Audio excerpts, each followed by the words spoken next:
Our movie today opens with an intimate scene of a man and a woman in a dimly lit footage accompanied by a faint voice of a woman reassuring the man of his safety. In the morning, we see Edward Wilson meticulously putting together a brigantine ship in a bottle before getting ready for work. Edward later hands the dollar to his colleague Ray, who identifies the serial number as Cardinal, a code name. Edward proceeds to meet with Mr. Allen, the CIA director, and discuss their chances of success with the promised support. Mr. Allen suggests that they go fishing when Edward returns from his mission in the mountains. In Cuba, where Edward, Ray, and their team are currently stationed, there was a sudden surprise attack by Castro's Air Force, who shot down the air support for the men landing on the beach. As a result, the anti-Castro forces ships were attacked, leaving the men stranded without their supplies. Edward decides to venture out to the beach, where he finds himself surrounded by corpses. Ray approaches him and tells him that there's a stranger in their house, as the Cubans know exactly where to find them. As the scene shifts, we find Edward arriving at his house, where a package has been delivered to his doorstep.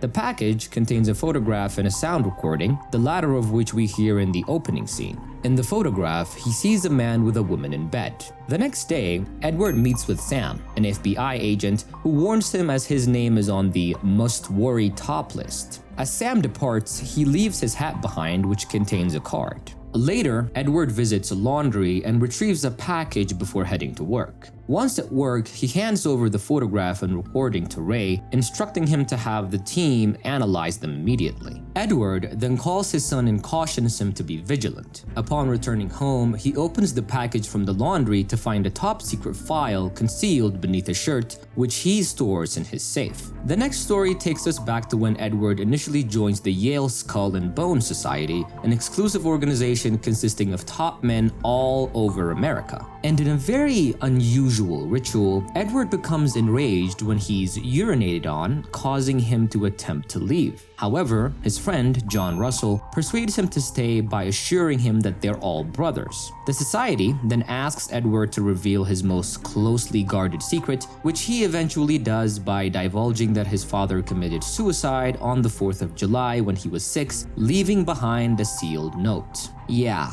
anyways, Edward admits to taking the note and keeping it in his pocket. Later, Richard, who identifies himself as the Master of Secrets and Orders, meets with Edward. Richard inquires about the note's contents, but Edward confesses that he's not read it yet. Richard expresses his skepticism and discloses that Edward's father was to be appointed as Secretary of the Navy until his loyalty was challenged. He then queries Edward about any potential loyalty issues. In the next scene, Edward attends a lecture meeting and recites a beautiful poem that catches the attention of Dr. Friedrichs, his professor at Yale. Dr. Friedrichs recommends him as an editor for their magazine, and while in Dr. Friedrichs' office, Dr. Friedrich learns that they're being watched by a man wearing a hat, but Edward cannot see anyone. Edward receives Dr. Friedrichs' unfinished writing and leaves. Then he reads the same writing on a book. However, he is distracted by Laura's pen tapping on the table. Laura tells him that she can read lips as she could not hear properly.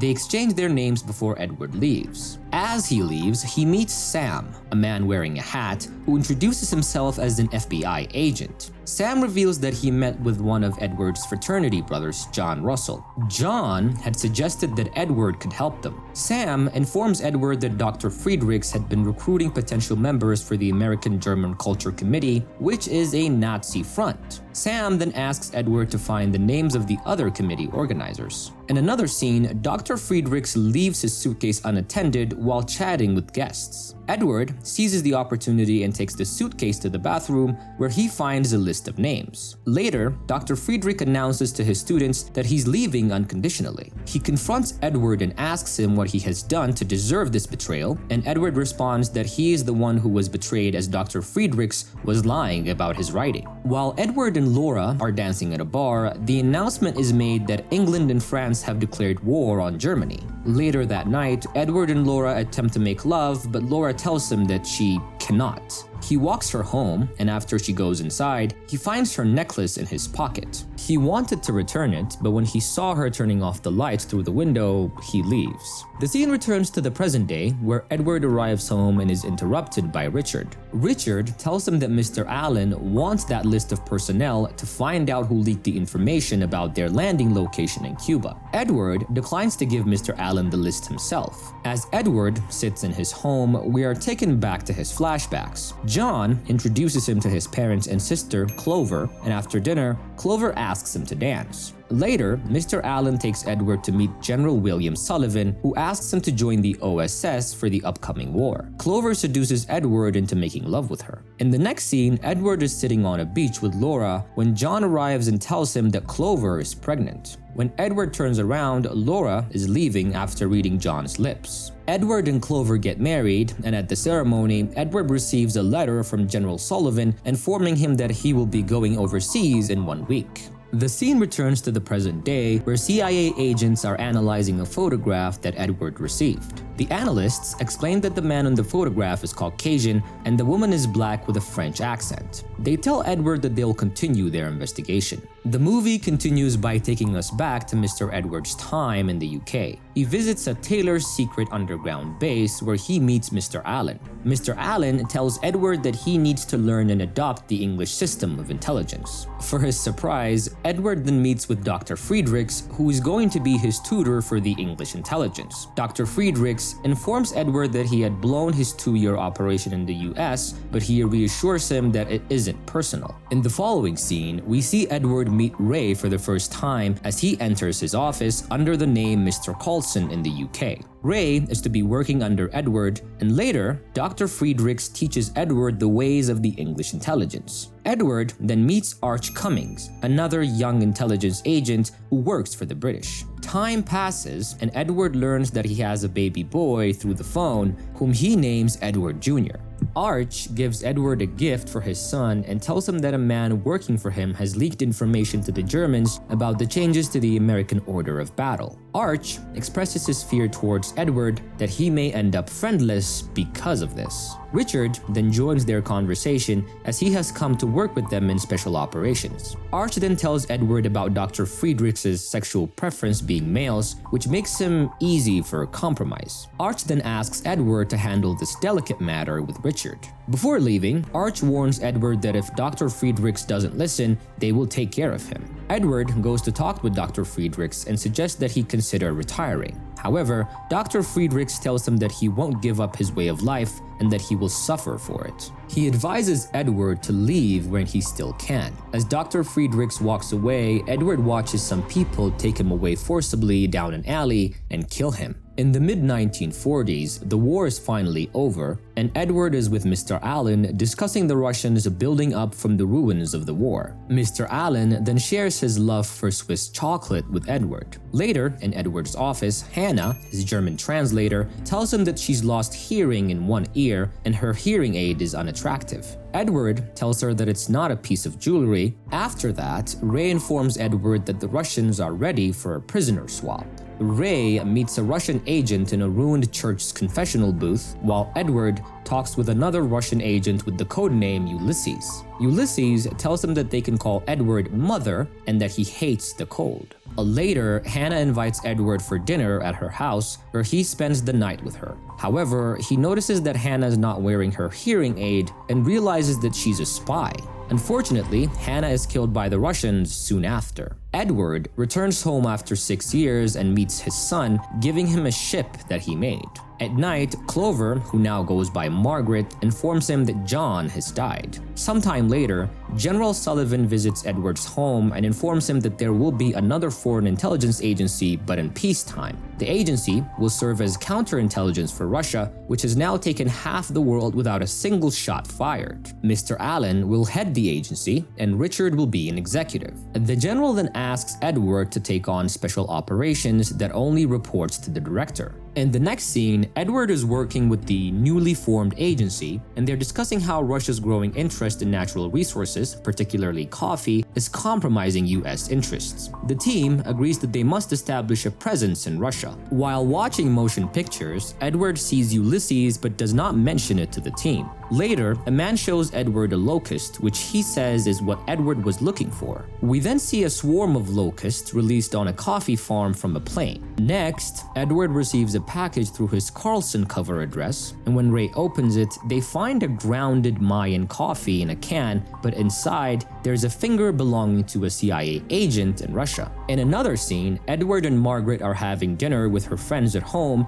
when one of them brings up the fact that Margaret told him that Edward works for the CIA. Edward denies it and says that he's a trade advisor, and after they leave, Edward and Margaret argue about her not being able to tell anyone where he works. They are interrupted by a call for Edward, and he puts on an untraceable call to give instructions for an operation to begin. It's now Christmas, and Edward and his family visit the Allens at their home. General Sullivan and the rest of the team celebrate what they've started. Later, the general tells Edward that Mr. Allen is on the Mayan Coffees Company's board of directors.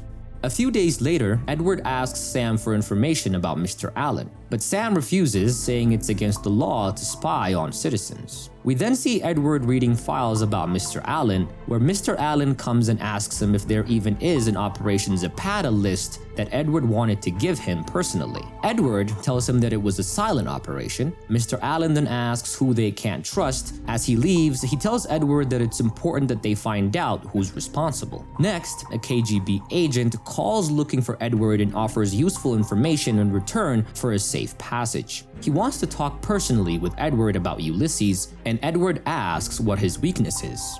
The agent replies that it's the cold, and Edward tells them to get him there. The agent introduces himself as Mr. Mironov and gives them the information he promised. He undergoes some interrogations and asks to speak with Edward personally. Later, he meets with Edward, and Edward introduces Arch to Mr. Mironov, who then receives a book called Ulysses from Arch. In the next scene, Edward, Arch, and Mr. Mironov are in a theater where Edward sees Laura. He meets her in a bar after arranging for her to take a taxi. They catch up, and Laura tells him that she lives alone. They then go to her house and make love for the very first time. Next, Edward goes to a Skull and Bones gathering dinner, but Margaret is late getting ready. Edward Jr., who is now a young man, gives her an envelope. She opens it and finds a photograph of Edward and Laura kissing in the back of a car and going inside Laura's house. She barges in on the dinner party and shouts at him, telling him that he disgusts her in front of all the members. Meanwhile, Laura is waiting for Edward in front of a theater, but instead, Ray comes and gives her the necklace Edward kept for all those years.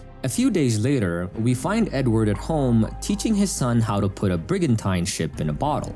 Edward Jr. invites his father to attend his Glee Club's national competition, and at the competition, Edward meets Ulysses and they discuss the potential for a third world war due to the situation in Cuba. Edward believes that nobody wants a real war, but he warns that if Cuba's leader Castro insists, they will be forced to take action. Days later, another KGB agent appears, claiming to be Mr. Mironov, and that the man they think is Mr. Mironov is an imposter named Yuri. The first Mr. Mironov reveals that this was Ulysses trying to discredit him. They try to torture the second Mr. Mironov to get the truth out of him, but when that fails, they give him LSD as a truth serum. He reveals that Soviet power is a myth and speaks his name Valentin Mironov before throwing himself out the window and dying. Later, the news reports that Castro has nationalized many American-owned casinos, calling them high crime figures. Edward, using the identity of Mr. Carlson,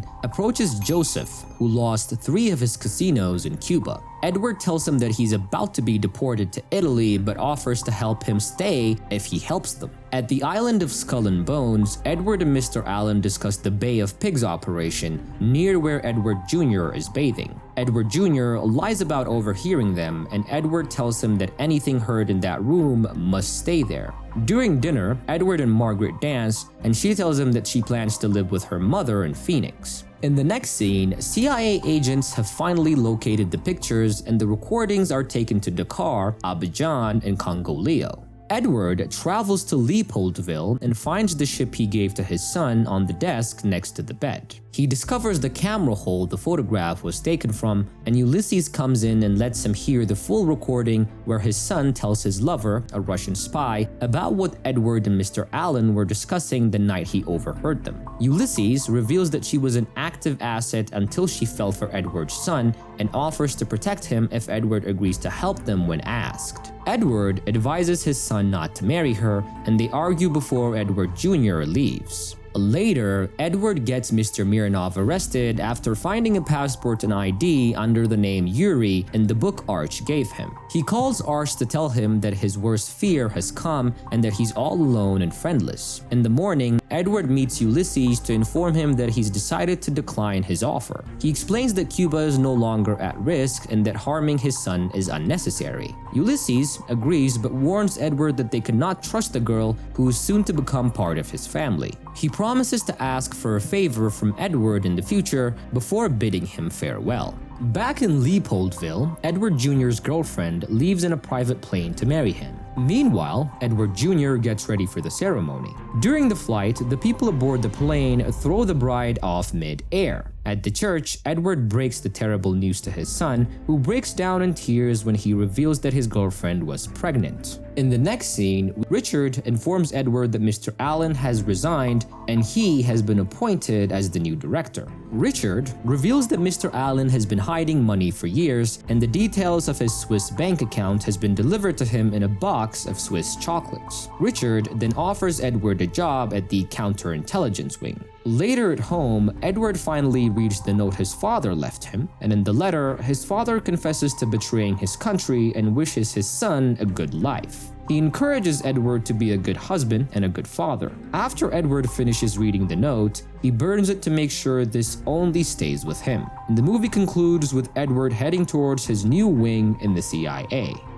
And that is it for today's recap. I hope you guys enjoyed it. Make sure to leave a like, leave a comment, subscribe to my channel. I'll see you guys on my next recap. I love you all. Bye.